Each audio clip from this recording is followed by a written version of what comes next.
V dnešním díle podcastu jsme si pozvali Balazse Paročaye, viceprezidenta Global Sourcingu společnosti Cielo Talent a velkého ambasadora sourcingu. A budeme si povídat o budoucnosti recruitmentu, o tom, kde je potřeba sourcing a o tom, co dělají sociální sítě s našimi osobními daty.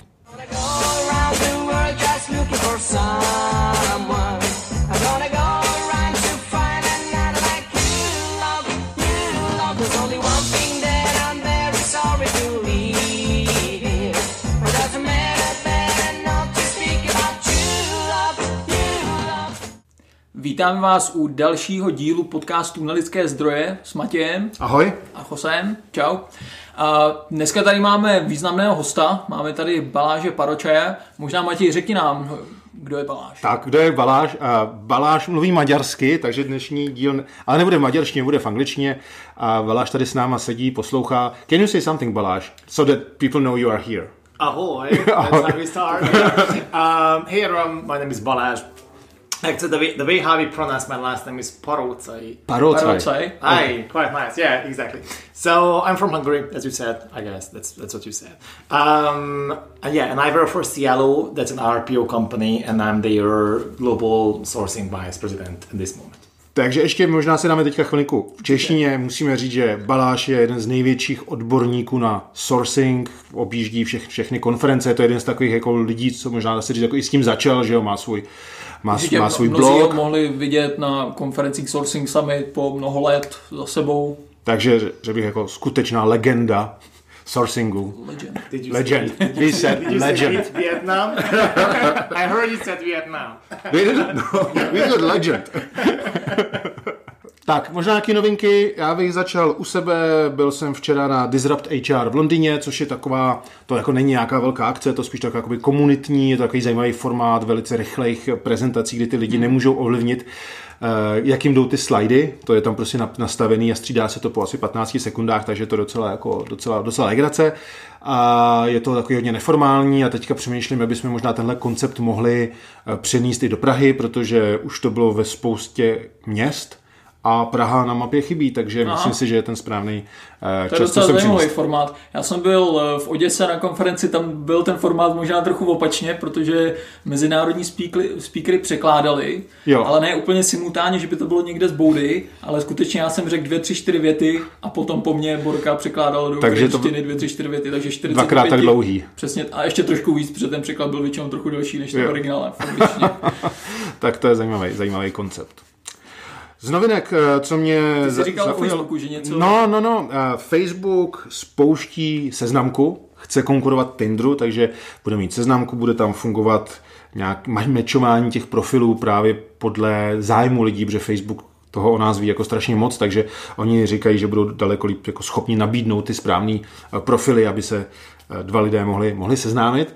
A má to zajímavou funkci, to mě opravdu zaujala, jmenuje se to tajná láska. A ty můžeš zadat až 9 tajných lásek. Oni si to jako nedozvědí, že ty si tam zadal. Ale v případě, že by někdo tebe zadal jako tajnou lásku, tak tam proběhne ten match. A já jsem si nad tím říkal jsem si, jako člověk má 9 tajných lásek, to je připadá mi to trošku jako, říkal jsem si, ty věci bychom asi měli pomenovat pravým jmény a podle mě bys to mělo jmenovat 9 lidí, se kterými si chceš vyspat. To tam zadáš a pak proběhne ten match. A pak jsem si říkal, proč vlastně takovouhle krásnou funkci, která si určitě najde svoji cílovku, vlastně nemá LinkedIn. Vem si, kolik vztahů a románků a aférek vzniká v práci a kdyby si tady tu funkcionalitu měl přímo v LinkedInu, tam označil takhle několik svých kolegů či kolegyň. Hlavně podle dat z LinkedInu rovnou víš, kolik asi má peněz takový člověk, že jo, a tak dále. No, ideální. Takže pak by lidi nemuseli čekat na vánoční večírek, až se opijou, ale ten match prostě technologie by jim to zprostředkování umožnilo daleko dřív. Takže je to v zásadě takový Tinder de facto. Tady ten matching je vlastně podobný na Tinderu, že funguje akorát, že to není tak online, že si tam zadáš dopředu nějakým způsobem. Je to podobný princip. No. OK. Tak já bych možná zmínil, proč vlastně tady dneska máme našeho hosta. Pořádáme vlastně, protože jsme tady v Praze, v čem možná musíme říct, že jsme v Praze, děkujeme tady společnosti Comics, která nám zapůjčila dneska prostory, kde můžeme natáčet. A protože dneska se v Praze koná Good Call Sourcing Fusion, kam jsme si pozvali jako keynote speakera právě Balazse, našeho hosta, tak proto tady sedíme. Good Core Sourcing Fusion je vlastně de facto první akce, která je interní pouze pro naše sourcery, rekrutery, pro naše pobočky vlastně ze všech poboček Česko, Slovensko, Polsko. A možná příští opakování téhle akce už bude veřejné, takže to nebude jenom, možná se z toho stane takový, když bych to tak řekl, Sourcing Summit po Česku, který ale vzniká takhle jakoby z interního firemního prostředí. Super. Aktuálně tahle první akce je skutečně čistě jakoby uzavřená pro naše zaměstnance. A tím se možná dostáváme k našemu hostu, Balazs Paroczay. Now it's the time. Now it's the it's time. Coming. Let's switch into the English. We start talking serious stuff. As a Hungarian, I would like, I have a small quiz for you. So Okay. if you tell me what it is, look. Yeah, I know. Mézga. Yeah, Do you know, Jose? I'm not sure. Do you know that? What's the name? It's called Mézga family. Yeah. Mézga család. Mézga család. Did you have it like? Oh, absolutely. I love it. Did I love we it. export it to you? Yes, Oh. yes. In Czech, this is called. Secret. It's called smolíkovy. Yeah, smolíkovy. Smolíkovy, and I remember when I was a kid, like that was my favorite. Right. So I knew that it's Hungarian, but I couldn't Yes. like it's smolíkovy. Yeah. All right. So Mézga család. Correct. Oh, Yeah. nice. All right. Cool. So you are a real Hungarian because you know that. So that Yeah. was the clear evidence I of can that. even sing that one. So how Could so you? Oh, please. No. No. Yeah. So first question. how's your day in Prague so far? So good. Yeah. So far so good. So it was a really. It was a really committed team. That's what I saw in the eyes. I really like these people. I like the fact that I like to challenge people a little bit, right? But they were challengeable in the right way. You know, like you saw. So you know when you talk to an audience and you see in their eyes that they are processing in mind. You know, like they are really paying attention to you. They are really thinking with you. They may not agree with you, which is the best thing, you know, ever. There was a gentleman, I don't know his name, but he was at the very end of the crowd, and he was constantly arguing and commenting, and you know, like he was on the way with you. So I think it's a really strong crowd, and I think you guys should be proud of them. Yeah. Okay. And I know you are proud of them. So Okay. Maybe we could dig more into the content of maybe even your speech and because it was future of sourcing, right? That was kind of the title. Yeah. Everybody needs to know and wants to know what's the future. I know. Okay, so now is the time, please, Balazs. Tell us What's the and time? the audience, what's Right the now. future of sourcing? What's the next big thing? Yeah. So, I mean, like, who knows, right? But we can follow. You know, I'm always saying, like, you know, we can try to extend the current trends and let's see what will happen. You know, maybe there's a new financial crisis coming in the next few months, and then you know everything will collapse. So we'll see. But I believe, you know, we believe that the sourcing will sort of disappear. Well, not sourcing, but that massive, like the function, or the function. I think the function will change a lot. Mm-hmm. So I think, you know, sourcing as a capability will go back and is going back to the recruiter. I think, you know, there's a shift in terms of the recruiter DNA, and I think a recruiter who can source today that's the new DNA, that's the new normal. So, you know, so a recruiter doesn't have to be a sourcer to be able to source, but they can be just a 360 recruiter, and that's all fine. I think, you know, like platforms like LinkedIn or, you know, LinkedIn, job boards, whatever, ATSE, CRM, so all of these technology that work hard to provide the easiest user interface and the easiest user experience, they are all there to help the recruiter to be able to better source. So I think, you know, sourcing as such won't be you know, it will be just a skill like Excel. I mean, I remember at the time, you know, when being able to play with Excel, not on the macro level, but, you know, like with the Excel, you know, like formulas, that was quite something. You know, I was just one of the team. And today is like nothing, you know, like today building a presentation using PowerPoint, you know, it's not a big deal. I think on udemy.com and these type of portals where you can actually buy the online course, I think Excel skills is still the number one purchased course. You're right. So but why? Because people have to use Excel, right? So I think that, if we talk about the source, the training part, that will live long time, because people have to know sourcing, right? So for instance, within Cielo, in my company, I decided to not train people on Boolean and on LinkedIn, because I said these must be the basics. So if someone doesn't know how to use LinkedIn, that's not my job, right? That's not my job to train people on and or not.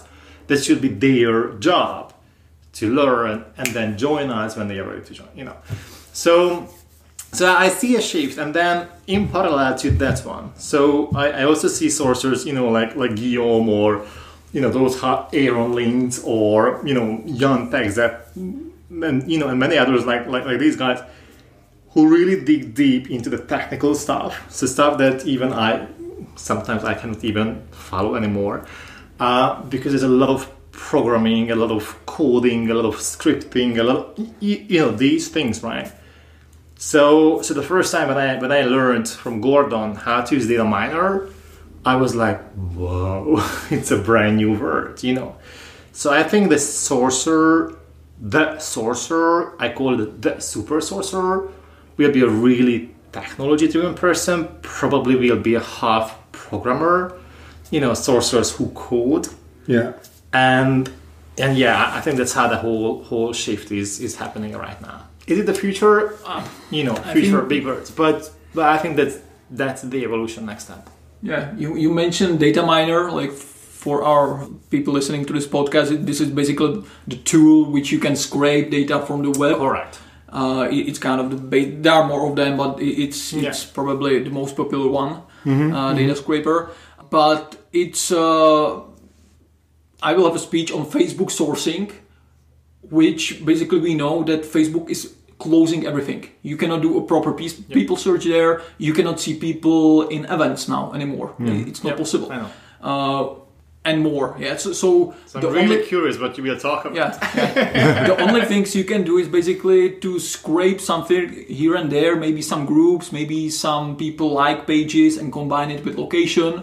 So there are some things you can do, but sometimes even for me, I have some things like in to do, like what to do on Facebook, because it's not easy to do immediately, even with data scraper and so on. You need to do it. It needs to be done by a programmer, basically. Right. Yeah. So it's getting more complicated. So even imagine like an average sourcer. You mentioned few people, but those people are like on top of the pyramid, knowing all these things and so on. But imagine average sourcer, it's basically impossible for the person to actually do something there. So if you think about, it may not be too complex, but you guys tell me. But if I again think a little bit of like an evolution of how we handle human data.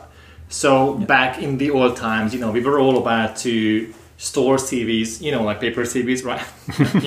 Boxes and prints and everything, and then we moved those to really old school ATS systems, and then there was a big boom with social media when basically the promise was that there's a lot of publicly available human capital data all around. So after a while, technology experts started to think whether. I have a discussion with our chief technology officer within Cielo, who's saying okay, but do we want to own data? Because if the data is on LinkedIn and is on Twitter and whatever, why do we need to own this data? And I think it's a great question. Till the moment when these systems wouldn't start closing the doors, as LinkedIn did and as Facebook did, right? So what we see today is that I think there's a new way of data ownership. There's a new way of, I believe that there will be a new, like a CRM 2.0 word, which will be really based on opt-in, opt-out, and it will be like the biggest database you can build, the biggest power you will have. Why? Because LinkedIn's and Facebook's and all of those systems are closing the doors. So you will not be, today you are not allowed to store LinkedIn data. This is totally against the rules, right? Well, you may store, you may not. That's not my job to judge on. But you just need to know that legally you are not allowed. Especially not in EU. Not in GDPR. GDPR, yeah, totally. Facebook. So Mark Zuckerberg, at the beginning of this year, right? They had a Facebook 8, the big conference, and his recurring word, like statement, was privacy, data privacy, privacy, privacy, privacy, privacy, which is quite understandable after the scandal, right? So after Cambridge Analytica. Yeah. Well, now you understand why privacy is so important for him. But we see that the reason why Facebook killed the search algorithm is because of privacy. That's something we know from Facebook, right? So we see these systems shutting down, like closing the doors. So from a sourcing perspective, what you can do is that you must move this data to your database, but that should be that should be better communicating with your candidate. Like, what I'm trying to say is that you have to, I think we are moving to a verge where you have to really build a database, a more live database, a database where people can really check the data on themselves, which is more legally, wide, which is GDPR compliant, which is dynamic, which is not like a one-time data and that's it, and then you cannot change, but it's a dynamic database. I know. I think it is happening, and yeah, I'm super curious what we. I think one more thing to that: Google Web Chrome Store will be changing on 15th of October the user terms. So all these kind of Lucia, basically all these plugins handling somehow the personal data will be erased from Google Web Chrome Store. So you can still install them, of course, but only from their website. You wouldn't be able to Google them through Google Chrome Store. Maybe, what do you think about, this is actually Matěj's area, this is basically outbound, yeah? We are going for data, like classic outbound sourcing, but isn't it going to the way to inbound sourcing? If you want to have your CRM with legal data, you need to somehow get the data legally into your database, right? And maybe that might be done through the articles and so on, events, newsletter, your subscription, events, your data, your events. Yeah, I mean, and also the whole cookie, the cookie story, right? So whenever you go to a website, they ask about, they ask for your consent. Now, whether you read the terms and conditions or not, no one reads, right? So that's what I guess we'll go to recruitment as well. We will constantly ask for consent to handle data. So, that's what, so I was talking today about the intelligent career websites.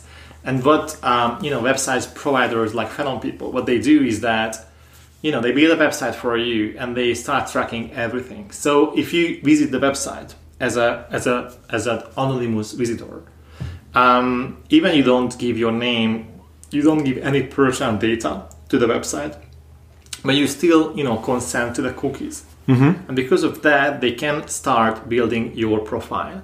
They know that, okay, you were visiting from Prague, you were visiting from a mobile or from laptop, you were visiting from which day, which time. They know resolution of your computer and so on. Exactly. They know your IP, and they store all of it in the backend. Now, they don't know if it was, Jose or not, but they know it was someone. And the next time when you're there, and let's say that, the first time, you were watching, like you were checking, let's say, finance jobs, okay? Because you were searching for finance jobs. The next time when you're there, they will recognize your IP, they will recognize your setup, whatever, right? And they will primarily show you finance jobs already. Because, okay, the first time you were checking, you were searching for finance, so next time I show finance. Because of that, you as a visitor, you will feel, wow, it's sort of like tailor-made, like, wow, like this is exactly what interests me. So you build a sort of trust towards to the website. Because you feel like it's talking to you. Now, the next step is that they will ask you to sign up.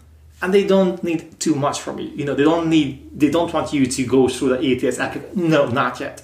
They just need a name, maybe just a first name, and an email address. Primary an email address. And because the moment when they've got your email address, they can move that data to everything that they've already gathered and collected about you. But now they have your name. And because of your name and because of your email address, now they can find you on LinkedIn and Facebook and whatever, so they can enrich in your data, in your profile. You as a visitor, you know nothing about it yet. All you know that you visited the website 2 times. That's all. You think you are safe. Well, you are safe, right? It's for good reasons, but you don't know all of it behind. But as a system, they already see it. And now, they can say, okay, fine. So you got Jose, he's interested in finding a job. He usually is coming, so often, his way of working, like, he's coming to us, let's say, Tuesdays around noon, visiting us from the workplace. They know your background, they know your Facebook. A lot of information about you already, even without you applying to them. So next time when you have that, they will show you even more personalized content for you, because now they can. Because they can even say, hey, Jose, how are you today? Did you read this one? Did you read that? Hey, Jose, by the way, think about HBO. Do you want to start from the beginning, or last time you stopped here? Yeah. They can do all of it for you. And you will feel like, wow, what an experience.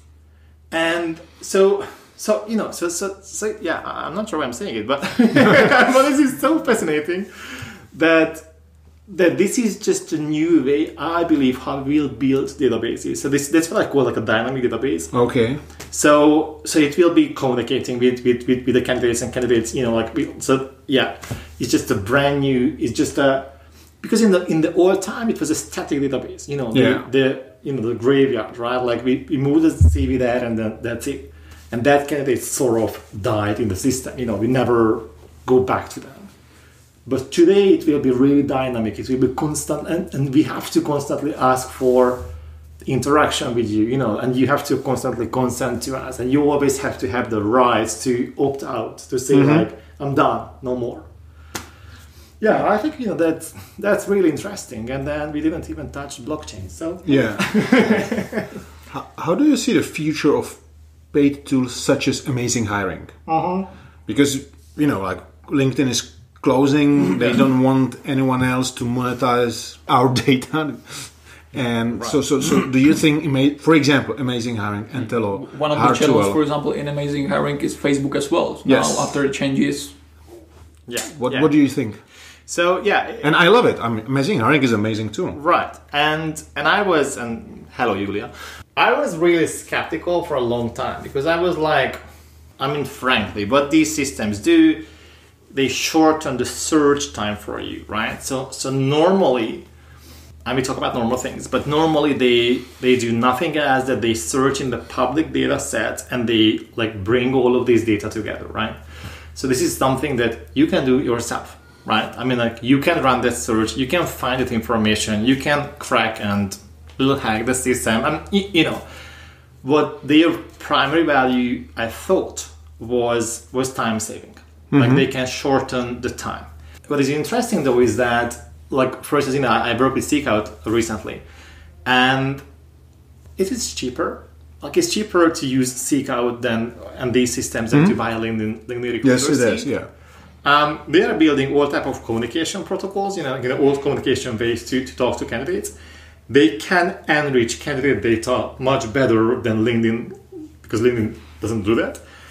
They are more flexible, they are more customer-centric. There are many things that really makes you think like, oh, maybe this is really a change in this whole approach.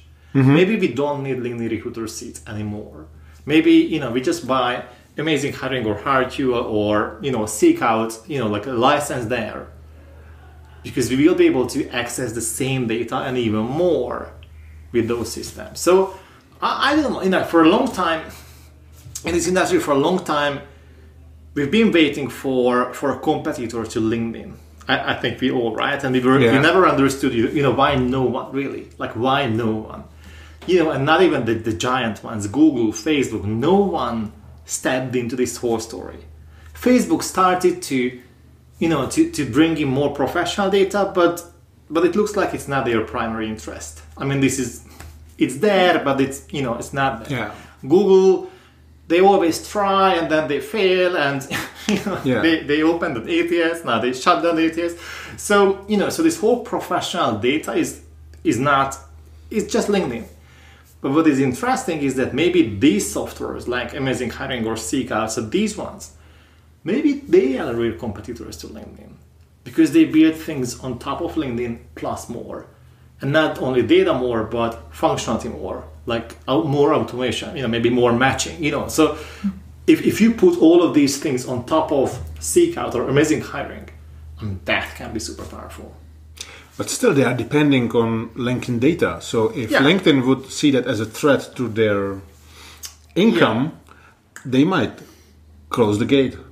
Yeah, that's possible. I think two things to this.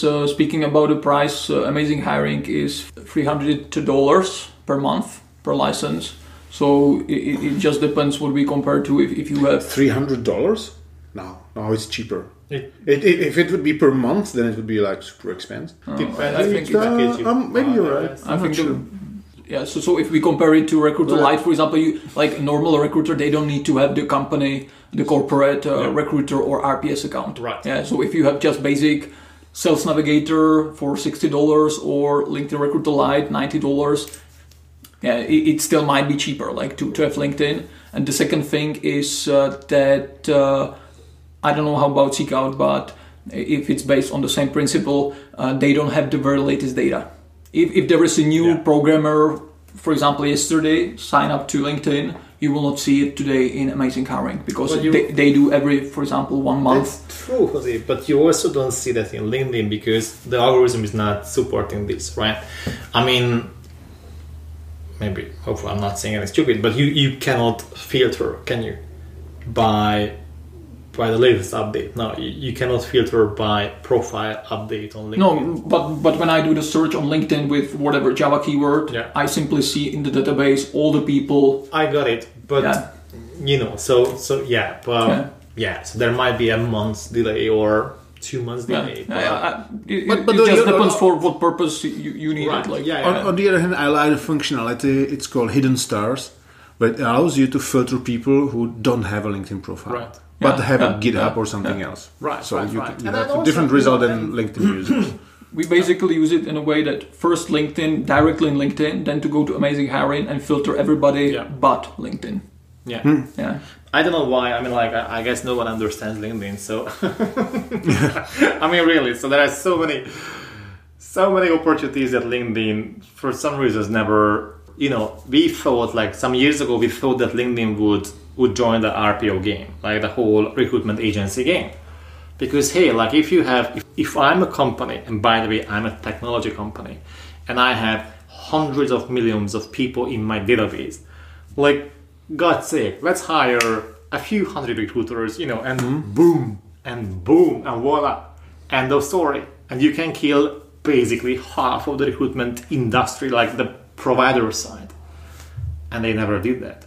And you are like, why not? I mean, even Indeed, right? So Indeed, the job board, they open their like agency side, which totally makes sense.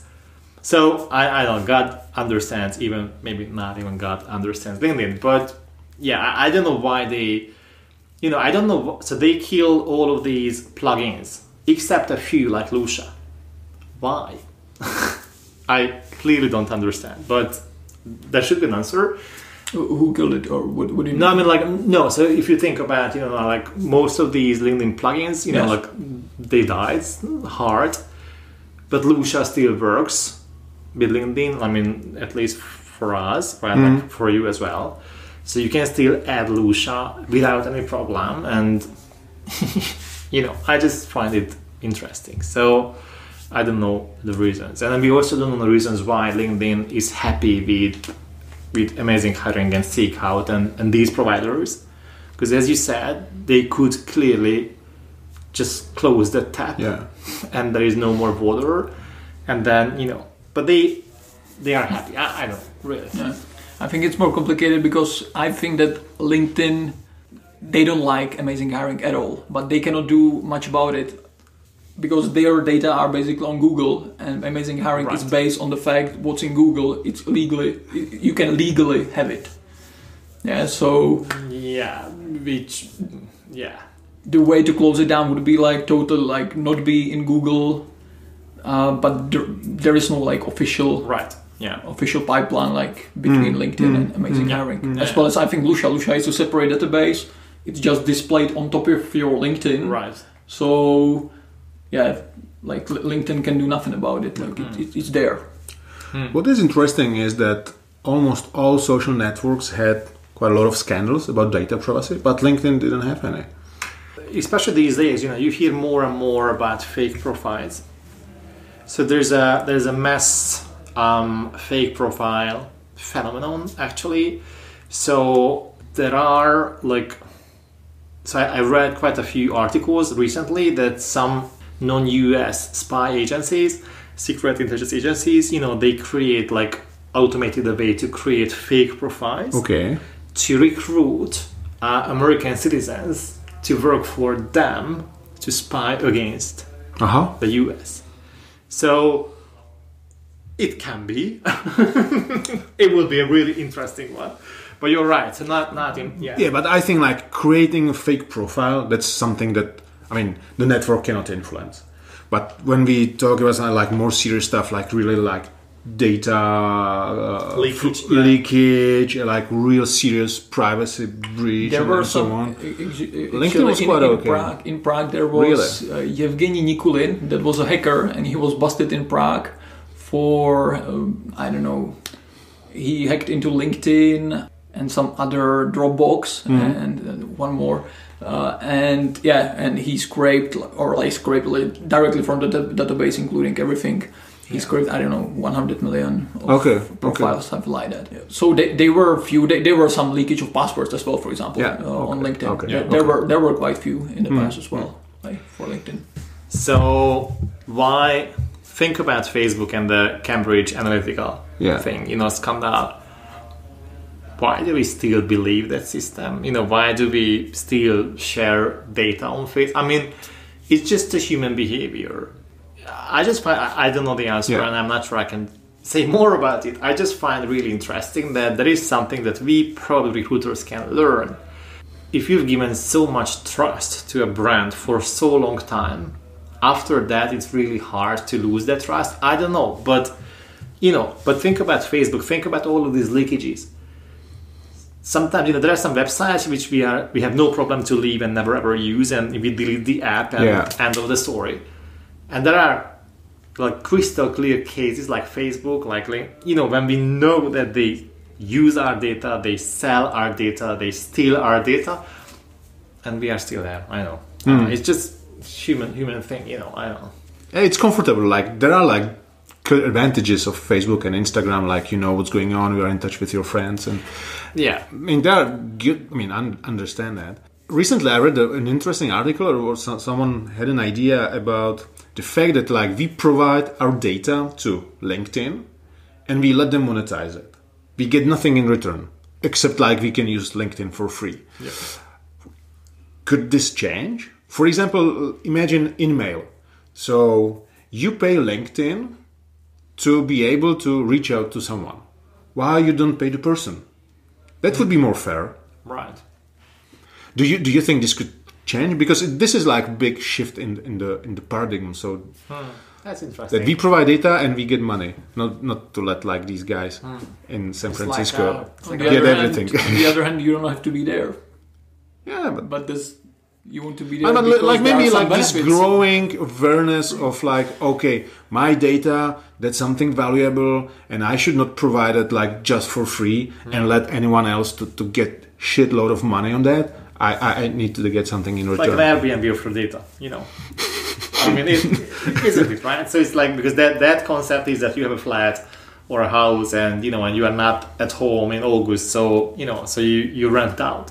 So you sell something which is yours and which will always be yours, but they can use it's an interesting thing. Yeah, I'm also interested in the whole blockchain, but we don't need to talk about that one. But whether that concept will anytime go live, that there will be one system, so there will be total worldwide transparency around around data and all of these things, So if we've heard about the Chinese. You heard about the Chinese social index, right? Mm-hmm. Yes. So they built that giant database when everyone is tracked and everyone is stored. Black Mirror, basically. Correct. Exactly. So, if that's possible in China, in terms of with that scale, how many million people? If that's possible, then I guess that can be extended towards the whole globe. And then, I don't know, I just find... It's scary. It's scary, but also really fascinating. I mean, think about, again, from a search perspective, like that built one giant database, like one, like a matrix, like one, like you won't need to anymore to have a database, because there will be one database. Okay. I think a lot of people they don't care. They don't care. They just go to Facebook, and if they care, they think like, okay, I put their fake name on Facebook and it's solved. But it's not, because if you use the same email address, we can cross-reference it with other networks, and the data are not only the things you put there like physically, like school, work, and so on. The data is also that you click here, I like this, I like that, I will join this group. Based on this, as Matěj mentioned, they can monetize it because you can be easily targeted by, for example, ad, because you are liking something, or you are in a group, and so on. So let's talk now about something more practical, because this is the future of sourcing data product. I mean, I love this topic, but there is another topic I'd like to discuss with you, because you work with quite a lot of corporations and helping them to create their like centralized sourcing centers. Yep. I have a strong opinion about it. So, can you tell us a bit more like what you do, how it works, and what are the benefits? Yeah. Okay. Cool. So super. So I think basically the question is that whether like what is the best way a company to source? That's no-brainer that every company has to source because they have to source, right? So that's no-brainer. But the question is that who should do sourcing? And if you approach it from this perspective, then there are millions of possible solutions. For a long time prior to Cielo, I was a big believer in the let's build a center and let's centralize the sourcing function whatsoever. That's fine, and that can also work till a certain extent. So there are pros with that one. If you have a sourcing center or you have a sourcing team or a centralized entity, it's easier to train them. It's easier to share knowledge. It's easier to keep the knowledge and the best practices within that site or location or within that team. It's better to from a leadership perspective, it's easier to manage such a team, right? Because you go for the same team building and whatever. It's easier to manage them from a performance perspective because they are all together and you set the same KPIs and the same goals, and you run the competition whatever. So there are many pros, but mainly all from the leadership and the management perspective. From the customer perspective, a centralized shared service, a sourcing center, may not be as good as other solutions. Why? Because, and that's what I told the guys this morning, that the challenge with a centralized sourcing center is that you basically separate sourcing from the rest of recruitment. And with that one, you build a gap between a sourcer and a recruiter. And it's easy to understand. The recruiter, so these two entities, so the sourcers and the recruiters will be set by different goals and different KPIs, right? The recruiter has to make a hire.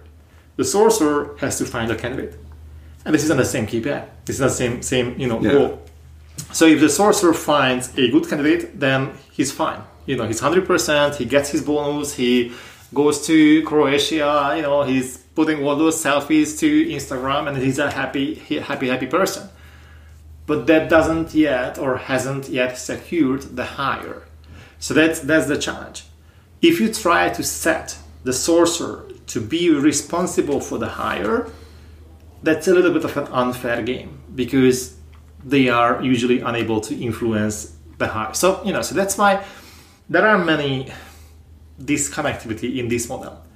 And I'm not saying it's bad or good. I'm just saying that you have to see it, and you have to work on workarounds. How you can try and remove this disconnectivity, and how can you remove the mistrust. So that's one. Or we say that we don't want sourcing to be done by sourcers, but let's level up and let's train the team and let's make recruiters be responsible for sourcing. And maybe we have a client, for instance, in the States, where we have a team of 14 recruiters, and within that team, everyone has to source but we have 2 sourcers. And those 2 sourcers work on high volume positions and critical positions. So we have a certain mix in place. We say, okay, fine, whenever those profiles come to the business, that goes to the sourcer, because that's either high volume or critical. Everything else, the rest must be sourced by the recruiters. So that's also a possible solution. I mean, on the corporate side, usually I like to use these numbers, and I might be wrong, but like 80% of the roles, I think, don't need sourcing. Really don't need. I mean, these type of passive candidate whatever circles, you don't need that for 80%. I think for 15% of the roles, you need some level of direct sourcing, but usually that's like a job board and LinkedIn. And I think there's a 5% maximum where you really have to be a hardcore sourcer. So what kind of profile you think is suitable for this hardcore sourcing? That can be executives, that can be rare professionals, that can be peaks, that can be like we have to build a IT center or development, a new team, or data or data scientist team, whatever. So but usually that goes to the 5%. And if this is the case, then you need to understand whether it makes sense to hire sourcers to focus on 5% because the volume may be too low. So yeah, there is no sourcer option. There's a few sourcer option. There's a centralized sourcing option, like many options. Okay. And nothing is perfect for sure. Yeah. The reason I said I have a strong opinion about it is like I often see, or I hear that from my friends that work for companies, usually multinationals, that they decided to have like centralized sourcing, centralized talent acquisition somewhere, usually in a low-cost country. Correct. Because someone had a brilliant idea, like, okay, the cost of a recruiter in Romania is cheaper than in London, so let's do that in Romania. What a wonderful idea. Right. And it's bullshit. It's like total nonsense. Because I believe that recruitment and also the sourcing should be as close to the business and to the market as possible. Because that's the added value, that you know the market, you know the companies, you know the team, so you can sense like what's the right culture, how to sell the position, and so on. If you have someone like sitting 1,000 kilometers away, what the quality of the job could be? He's just becoming like a monkey, calling you and saying like, "Hey, I saw your LinkedIn and we have a position for you." And what's the candidate's reaction? He knows that there is someone from whatever. I selected Romania, could be Czech Republic, whatever. But imagine you are the candidate and someone from Romania is calling you that he had an opening for you, and you know that he's from Romania because you know the name. Yep. So what does it mean? That he knows nothing about the team. He knows nothing about the hiring manager. He knows nothing about your history, your real history. It could be just a waste of time. Yeah. So you don't answer. And then I can see that like these recruiters who work in these shared talent acquisition hubs, they are super frustrated because they are far from the business. They don't understand. They don't have a feedback. They have quite a poor result. So there is even more stress on them and even more pressure. And then like the head of the company who maybe had an idea how to save money is then like surprised that he's getting no candidates. I mean, let me ask this. So do we, the three of us, do we know what the Chinese wall is? Like the actual Chinese wall? Right, we know, right? Because we've seen many times. We've watched TV programs about the Chinese wall. We've never been there, right? Yeah. But we know what exactly, I believe, how these looks like. So what I'm trying to say is that I think that I agree with you. I agree with you in the part of that a center will naturally, organically build this connectivity. So you as a leader, you have to face that. That's an issue, right? That's something you cannot deny. It will be there. It's just like part of the baby. It's like there are many pros, but this is a big cons. However, is that really non-solvable? I'm unsure. I hear you, and I But you and I, we've met maybe 3 times in life. I guess this is the longest discussion we've ever had, and we are not yet killing each other, right? So, like we sort of, I sort of feel like I know you. Well, I don't know you much, but I think we don't need to spend any more too much time with a person or with a culture or with a country or, you know, with a company to get a certain sense about what that is. Correct. I agree that you don't need too much time, but at least we can see each other and we can have a talk. Unfortunately, the reality in this sourcing center is that you get a job requisition and someone will tell you, hey, you have to hire a project manager to France.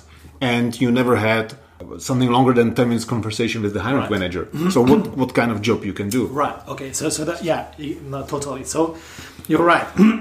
But again, you know, like, so for instance, what we started to do, and we are not good with that one within Cielo, but we are on the way, is that, you know, we use Skype for business, and time to time we force ourselves to use video conference rather than voice only. Because, again, I read with Google that the moment when you see someone in a video, like when they, like in the Skype, then they really see them and you see their face and their emotions, and, you know, and you see the kitchen in the background, and, you know, you hear the dog and also you see the cat and whatever, that helps you trust the person much more than an email or voice only. However, people feel a little uncomfortable, even I feel uncomfortable, or I'm a super like open and whatever person. Sometimes I feel uncomfortable because my hair looks like shit, and, you know, and I just woke up and, you know, whatever, I have my bed is bad or there's a mess behind me. Although those things really don't matter. So you just need to see the person to build, I think, a good portion of trust. So if that person in Romania would see the hiring manager and vice versa, that can help a lot. But still, we are far from it. So there's a psychological like, you know, like decline with this whole story that we don't want to use video conference because, you know, I don't look like Brad Pitt. Although I do. But maybe last thing to disturb, or from my side, is like, if you treat recruitment with respect, which means, okay, for example, the recruiter should be a senior person, someone who knows the company, who maybe rotated in a few countries, and then he does the job, and and we know that there is an issue with the distance, so we make sure that he has enough time to talk to people, and we seriously think about how to overcome that, then it could work. Unfortunately, I believe it's not the case in most of the companies, because they treat recruitment in a way like, okay, let's take a fresh graduate, someone who's like super cheap, let's hire him in Romania because it's cheap, here's the job requisition and do the job. You know what we pilot, and hopefully I can share it. So we pilot a crowdsourcing solution for Cielo. So think about that there's a crowdsourcing company. We have a job and we need some help. We want to get further candidates. And let's say, you know, we are sourcers and, you know, our sourcing engine is fully booked, whatever, but we need even more candidates.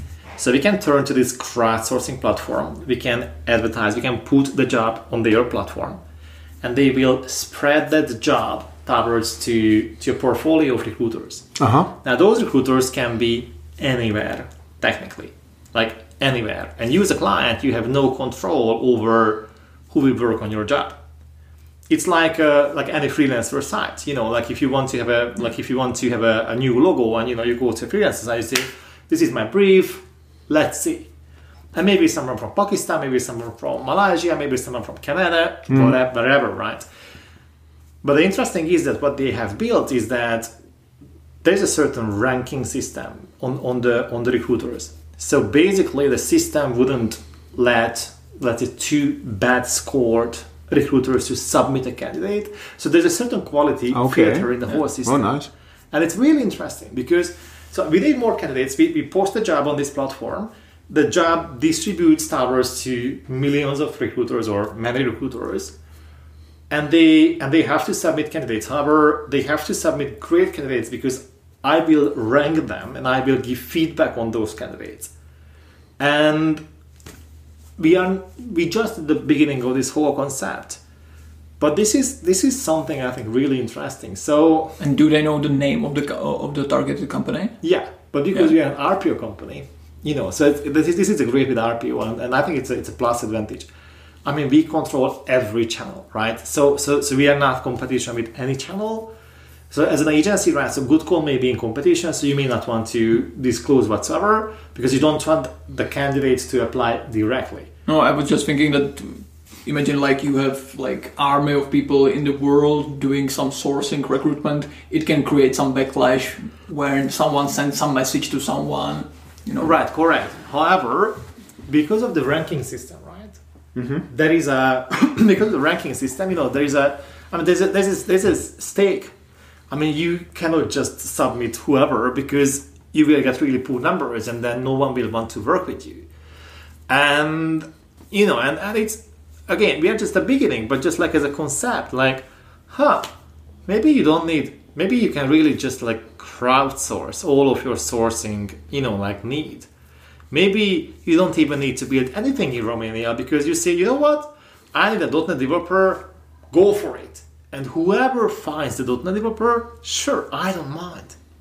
I think it's just mind-blowing that we are close to this whole story.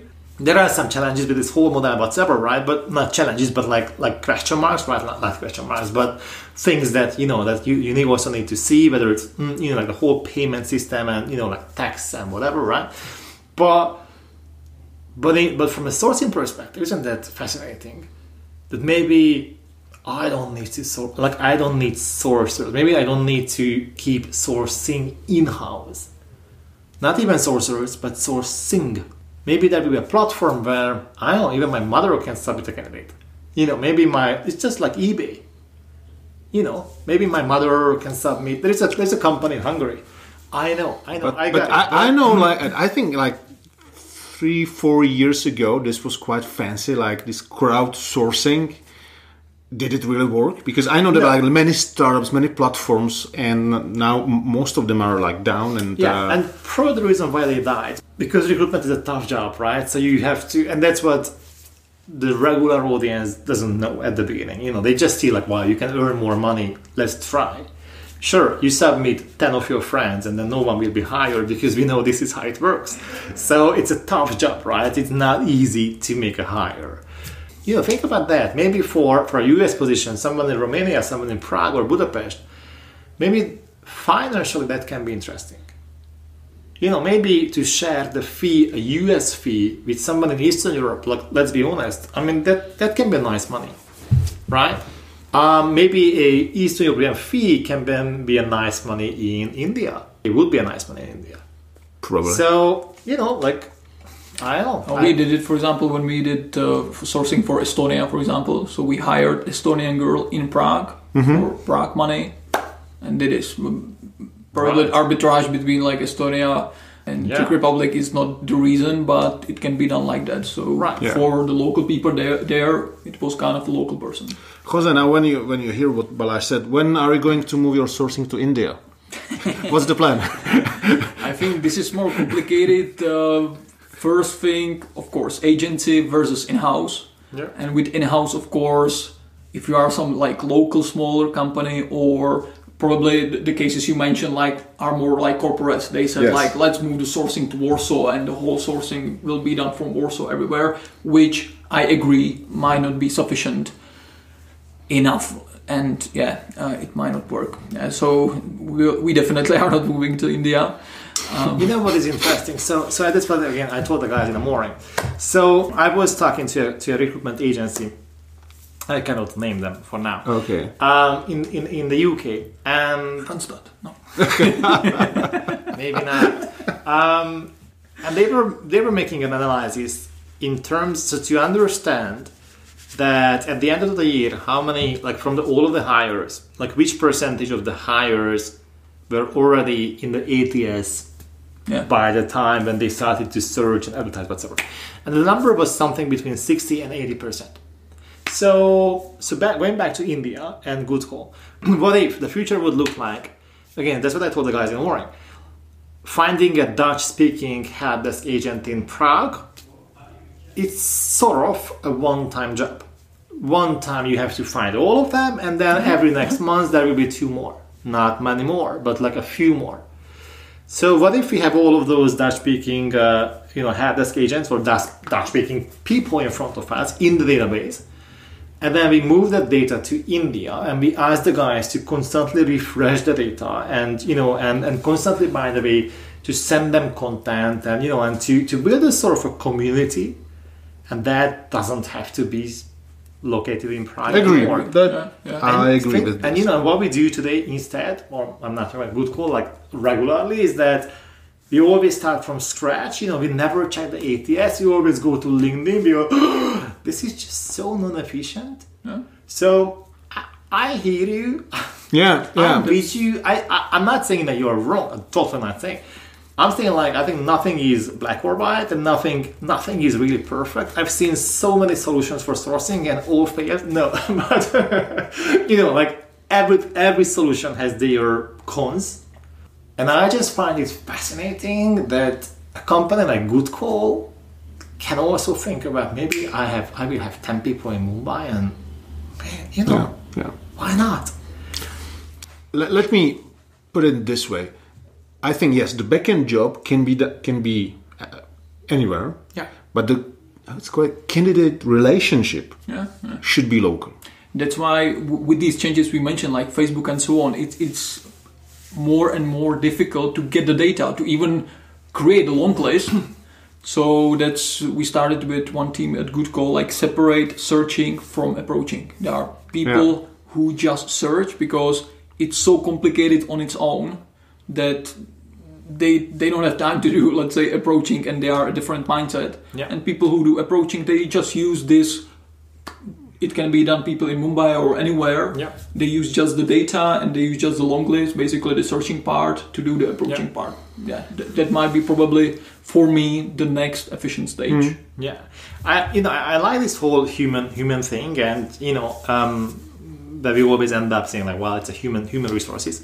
But I like to approach it from the candidate perspective. Like what is the moment when candidates really need us, and what is the moment when a candidate really need a human in the system, or they just need some sort of information and direction to the next step. And quite often we believe that we are here to nurture them and to care about them, whatever. And I always think about the first time I've been to in a Dutch hotel, but there was no reception. There was no reception. Citizen M, I guess it was like that. No reception at all. And and you fly, you travel, you wake up early, and you are tired, and you are not friendly, and and you are the Balazs, who is the star, entering the hotel, and there is no reception. You feel like, come on, But then like there is 6 machines, 6 computers, and there's one lady, a smiling, super cute, super helpful person, who is just standing there saying like, if you need me, I'm here anytime, but you will manage it yourself. And the first time I felt like, this is not the way how you should treat me, because I'm your customer, I'm your guest, I reserve my book. The next time I had no problem. I was like, hi there, I'm fine, I'm doing myself. I like to control my time. I like that I don't have to wait. We're actually looking forward to meet her again. Exactly. Because, and I think that's the approach that we need to apply to the candidate side. What is the moment? We thought that candidates would hate chatbots. Now we all understand that candidates people have no problem with chatbots. If I could go to a chatbot saying like, okay, what is my current status? Can you check it? Say, sure. What is your email? This one. Boom. Okay, your CV is pending. It may mean that in 3, 5 times, whatever days you will get back. We have no problem with chatbots. We understand how chatbots work, and we don't see a chatbot as a threat, as a candidate. So what is the moment when we really, really need a human in the story? I don't know. What is the moment? I guess I'm not sure we need a recruiter as a human anymore. Would you? I can agree with that. I would use these as a final word, because we are a podcast which is actually called Inhuman Resources. So be more inhuman. Yeah. Okay, that could be a nice end of today's podcast. So this is what you recommend. Let's be less. No. Oh my God, Catherine would kill me. Don't say that. No, I'm saying like be customer focused and less bullshit and less recruiter bullshit. I think that's the right thing. You know, I think the only reason why I'm in the room because I like to challenge things, you know, and like to simplify things as much as possible.